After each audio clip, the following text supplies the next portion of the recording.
You've written a song about the withdrawal from Afghanistan. Yeah. You've done stuff about Ukraine. You've done stuff about Israel.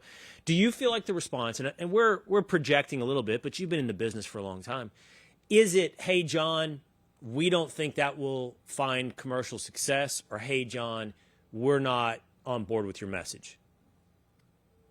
Mostly the latter. Uh, I have to, to be honest with you, I think it's funny how you talked about the songs being protest songs to the man back in the day. Now, unfortunately, the media and the industry is the man. If you are writing songs that don't go with their worldview, you become an outcast. You become a pariah. As you said, in the last few years, I've written songs about kind of world issues, and there's many different kinds of censorship. When I wrote Blood on My Hands about the American withdrawal, everybody said, you cannot put that out. You cannot, it will end your career. And my thought was, well, that our Afghan veterans need a voice. They're gutted by the fact that we abandoned their allies. And I thought to myself, if John McCain could stay in a Vietnam prison for a few days and let the guy before him come out, I can release a stupid song. And that song came out and became a voice for our veterans. Now, to be honest with you, would have I done that 30 years ago? I don't know. I would hope I would. But certainly there's passive censorship, there's direct censorship. We can talk much more about that. But, YouTube ended up taking down the song because it was critical of the administration. So I think I've lived this kind of passive and proactive. When we send it out to music publicists and periodicals, usually we get a lot of press. We sent the song to 400 music press outlets. How many do you think covered it? I'm assuming zero. One, the voice of America. So again, that's what you have to deal with. And again, to me, it's if a Republican president had abandoned our allies in Afghanistan, plunged that country into the dark ages, the song would remain the same, only the names would have changed. But of course, in this day and age, everything's political and everybody has an agenda. Is that what you just described for me? Is that passive censorship? You said we could talk more about this. Is that Yeah. your experience with passive censorship? What about what you said, direct censorship? Well, I think direct censorship is doing what YouTube did.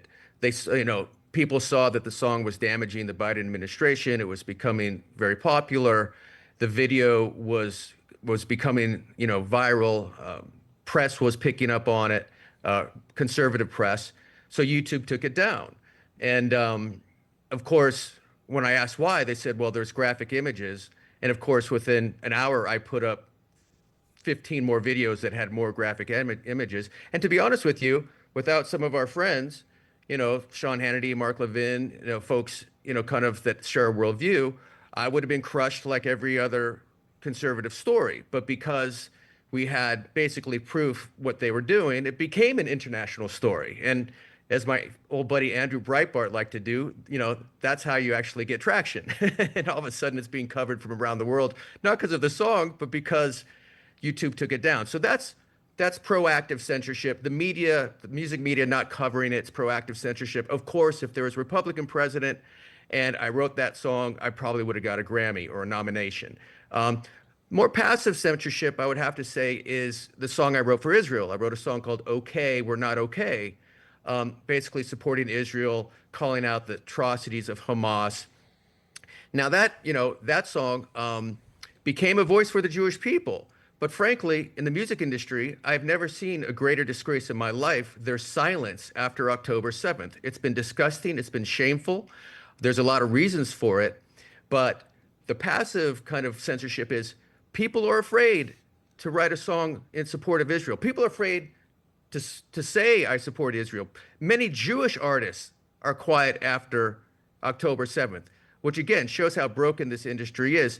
And so the passive, and I get so many calls and comments from people in the industry saying, oh, thank you for writing that. Thank you. I can't promote it because I might lose my job, but thank you for writing that. So that's more of a passive censorship where people are just afraid to say what they believe because they are in fear of their livelihoods. Wait, let's explore that just a bit more because, look, this is interesting on two levels. It's not just Jewish artists; it's Jewish record label executives. I would assume, which there's a segment in. How about this? There's a segment of people out there, quite honestly, say Jews run everything, including the record industry, right? Yeah. There's a segment of people that would believe that the record industry is overwhelmingly liberal because, of course, it is, and therefore they're aligning with, I guess, left-wing causes, which somehow, some way, is the right-wing Palestinians. Right. But I don't. So what is the reason that you would have such, as you described it, silence then? With all that in the background inside the recording industry? Well, here's a very cynical answer, and I asked a very prominent music reporter that exact question. I said, Jewish executives are running these companies, and they're silent, and there's no consequences for artists basically coming out saying kill the Jews. I go, how can that be? And she said, well, there's 15 million Jews and 1 billion Muslims that consume records. And that just made me sick. And I talked to artists. Look, I was honored to play the concert for New York. Okay. Hold on, John. That Yeah. was the answer from a music reporter? Yes, who talks to these people every day. Now, was she a little cynical? Maybe. But look, I think there is that calculate. They don't want to offend their artists, who are many of them have swallowed the woke, oppressor virus. But it's disgusting. And I'll have to say, I talked to certain artists. What I was going to say about the concert for New York is all those artists that came on that stage, all those icons, they're of our generation, right? They have not been indoctrinated by the woke virus. They have not been kind of crushed by this kind of media barrage to our kids. They know better, but they are silent after October 7th. Bono said a couple words, but that was it. And so, to me, I think a lot of this is moral cowardice.